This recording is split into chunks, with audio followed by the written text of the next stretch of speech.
Hello and welcome to this video, where we'll be sharing a truly remarkable and inspiring story of hope, faith, and divine intervention. It's the story of Tina Hines, a wife, mother, and high school teacher who experienced a life-threatening heart attack that led her to a profound encounter with Jesus Christ. So sit back and prepare to be amazed and inspired by Tina's story. Tina Hines, was standing in my driveway, preparing to hike the Dean Hills Ridgeline Trail near Phoenix, when I suffered a near-fatal heart attack. Efforts to revive me appeared futile at first, and for 27 long minutes my brain was deprived of oxygen, which should have resulted in permanent brain damage or death. Growing up in Pasadena, California, I prayed to receive Jesus with my mom when I was 6 years old, and we attended Lake Avenue Congregational Church, where I was influenced by Pastor Ray Ortland and his wife Ann. Later, I graduated from Biola University after meeting my future husband there, Brian. I did not need this near-death experience to push me to Jesus, I say. I had a true, active, walking relationship with Christ. February 12, 2018 started as an ordinary day, with me meeting a prayer partner in the morning and having lunch with a friend. My husband and I planned to meet at 4:30 p.m. at the house to start our hike. It was a normal day, and I wasn't feeling any stress or anxiety. I recall, a few months earlier, I visited a cardiologist because I had experienced an irregular heartbeat. They diagnosed a left bundle branch block, but did not seem overly concerned. I got a call from the doctor, and they said everything is good, everything is clear, we'll see you next year. I work out regularly and am very fit for my age, so was somewhat blinded by my own pride to any potential problem, I admit. On that providential afternoon in February, I was chatting in the driveway with a close friend when I suddenly collapsed and stopped breathing. I didn't have a huge amount of pain. There was no warning. I went to my knees, feeling like I was going to faint, and I completely blacked out. Within 30 seconds, my lips turned blue and my eyes rolled back in my head. My whole face was bleeding after scraping against rocks bordering the driveway. My husband, Brian, called 911, and our friends started performing CPR. Within 3 to 4 minutes, the paramedics arrived and used a defibrillator to shock my heart 3 times. On the way to Honor Health Deer Valley Medical Center, there were 2 more failed attempts to revive my heart using the defibrillator. They called me dead on arrival, I recall. In the emergency room, sometime between 5:05 and 5:10 p.m., the doctors defibrillated me for a 6th time, and my heart finally began to beat again, but my brain had been deprived of oxygen for 27 minutes. That's when I saw Jesus in those 27 minutes, I say. He didn't say anything to me.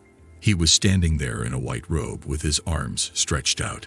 There was a bright yellow glow, like the sun, emanating from him. It was almost blinding, I say. There were also clouds behind him, and I felt incredible warmth and peace.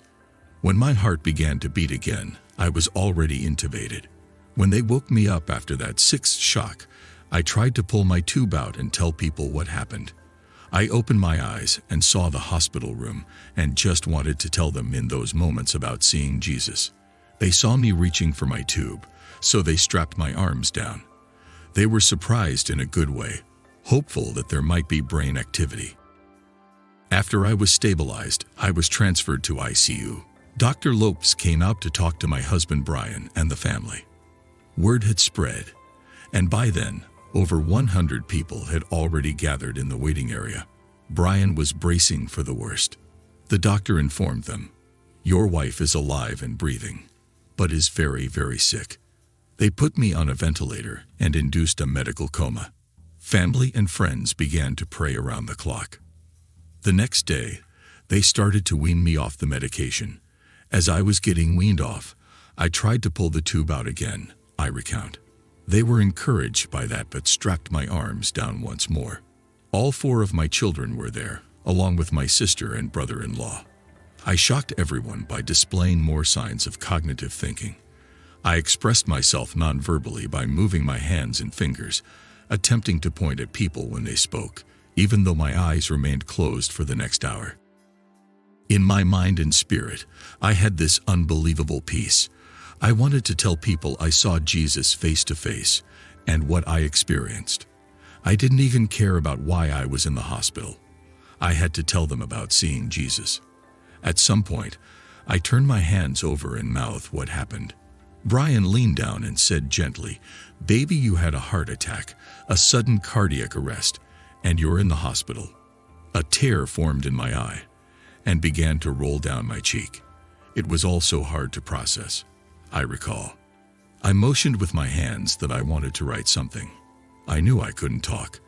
I could hear them warning me not to pull the tube out. They were saying they were going to get it out soon. My son Jacob, attending ASU, pulled a pen out of his backpack and handed me the pen and his journal. I started writing slowly, attempting to form the words, "It is real." They couldn't read it, so I went over it again. This time, I went over the T 3 times, so it looked like 3 crosses. I lifted my hands as if to say, "Do you guys get it? What's real?" Brian asked. I pointed up toward the ceiling with one of my fingers and then tried to form a J. My daughter blurted out, "Heaven, Mom."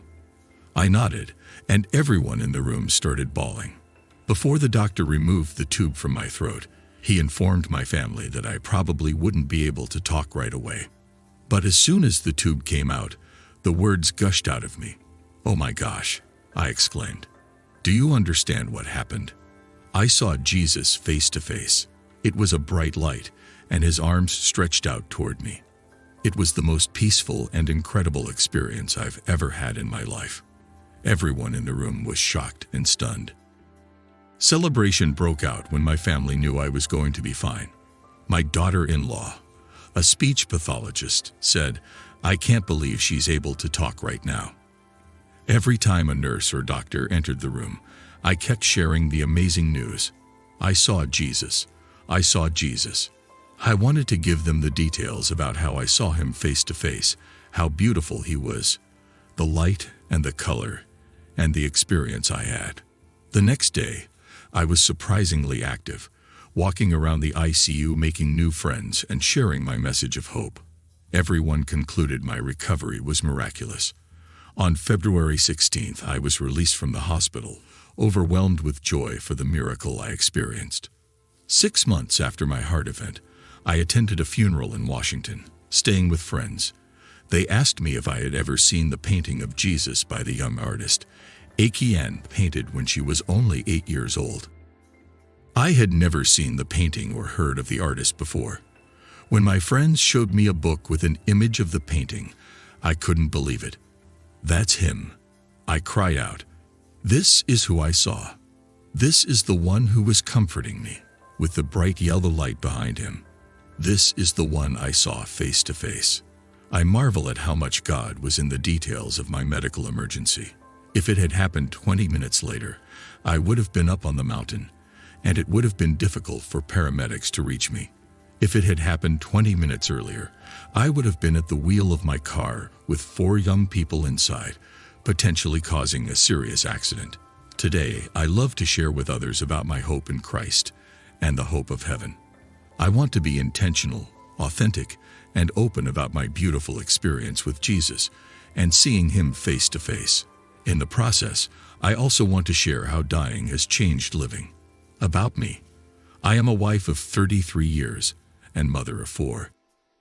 I am a woman of deep, vibrant faith and have equipped myself to help others through a dual degree in psychology and secondary education. I teach and mentor high school students. That's all for this NDE. Tina Hines' experience of seeing Jesus face to face after a sudden cardiac arrest is a powerful testament to the hope and peace that can be found in faith. Her miraculous recovery and the fact that the young artist Akiane's painting of Jesus matched the image she saw during her encounter has left her with an unwavering faith and an incredible message to share. Through her experience, Tina hopes to inspire others to embrace the beauty of life and the power of faith. Her story is a reminder that in the darkest moments, we can find hope, comfort, and the strength to persevere. Don't forget to subscribe.